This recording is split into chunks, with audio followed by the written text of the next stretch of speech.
Okay, hello friends. Today also we are going to deal with information and communication technology. Today's class we are going to deal with the e-commerce, okay, and the types of e-commerces and modes of e-commerces. So we will deal with the internet services and how it is helping in our daily life.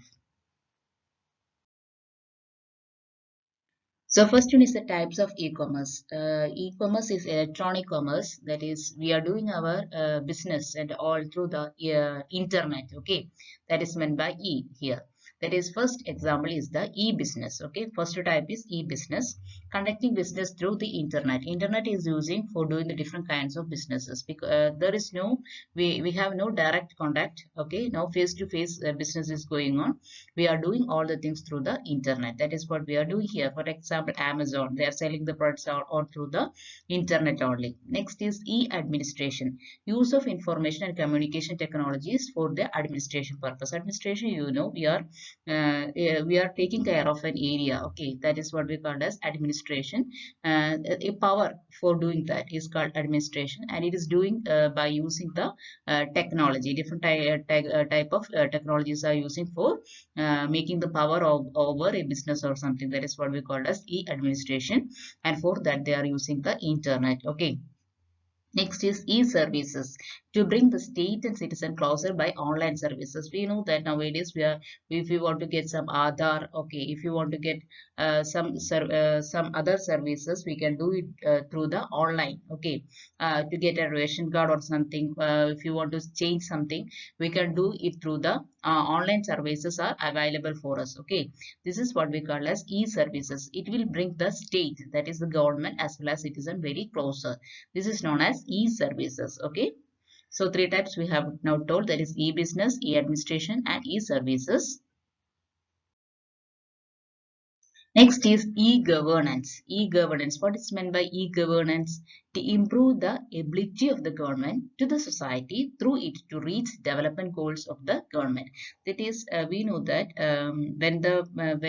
as well as India is considered, it is a democratic country, when the leaders are come to their power, they are not getting face-to-face interaction with the people.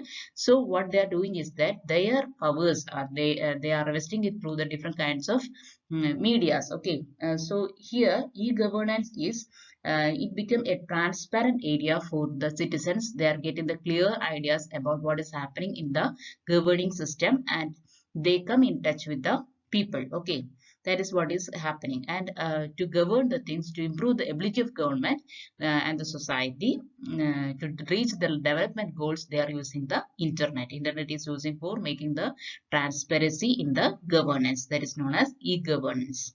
Next is e-democracy, use of it to facilitate the ability of all sections of a society to participate in governance of the state. It gave transparency, accountability, and participation. You know, e-governance, e-democracy is somewhat similar to governance. Governance is ruling, okay, and democracy is giving liberty to the people. That is a difference. Okay, governance is connected to that is ruling, and democracy is related to the people, that is how the people can connect it to the government sector or government services. I have previously told you there is a lot of online services available for the people, so they can use it for to reach the transparency, okay, without any kind of criminal offenses happening in the society. So they can stop it, and the clear transparency democratic system can be bringing to our state. That is what we are doing in the e-democracy. So the people are getting a good service from the government through the internet services. That is what we are doing in the e-democracy. Next is electronic fund transfer. What is electronic? How it is a network is helping for the transferring of the money. Okay, that is cashless approach used to pay for goods and services. Cashless means without giving the rupee notes and all. Okay, without giving that, we are doing all this through the internet.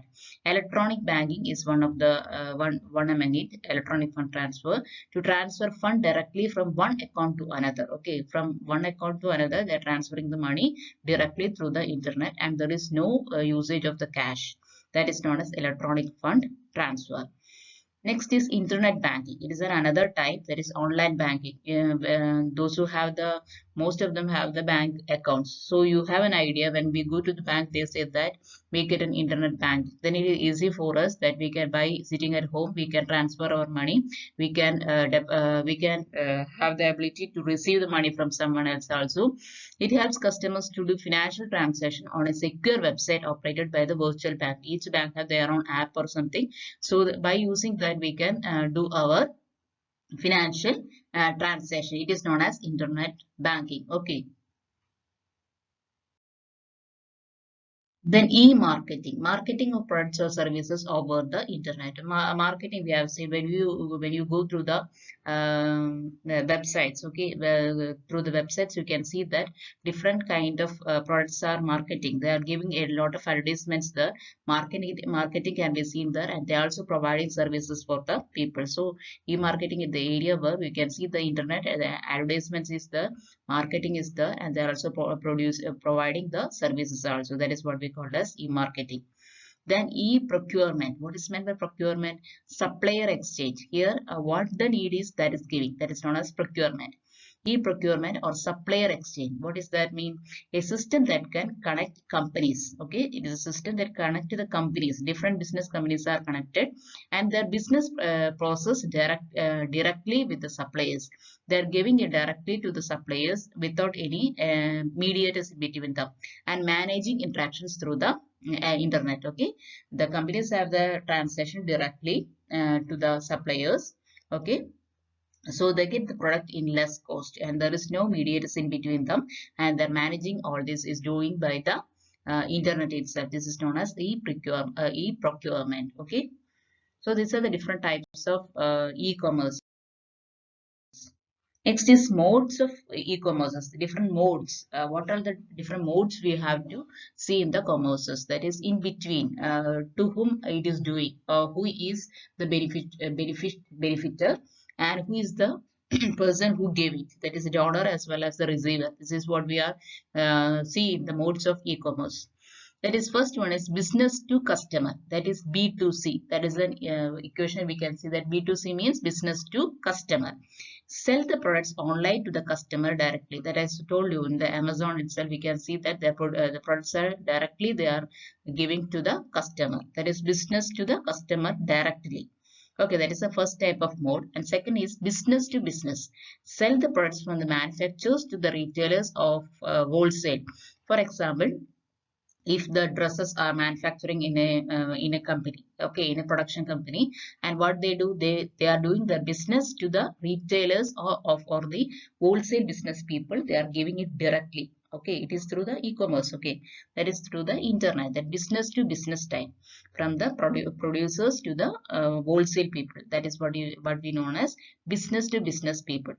That is the second type of mode of e-commerce. And customer to customer, that is online dealing between customer to customer. That is eBay is another example for the online dealing between one customer is giving to the another customer. That like we can see in the, for example, for example, OLX, and or we can see that there one customer is selling one thing, another is taking it that. So customer to customer online dealing we can see in between the customer to C2C type of by e-commerce. Okay, so three type is the business to customer, that is the producing people to the customers directly.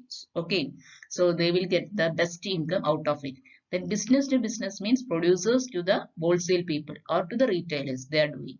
So business people are included. The customer to customer means only that people who are normal people, that they are not business people. If they want to sell something in between them, that is known as online dealing between customer to customer. This is what we call as modes of different modes of e-commerce we are seen in our e-commerce.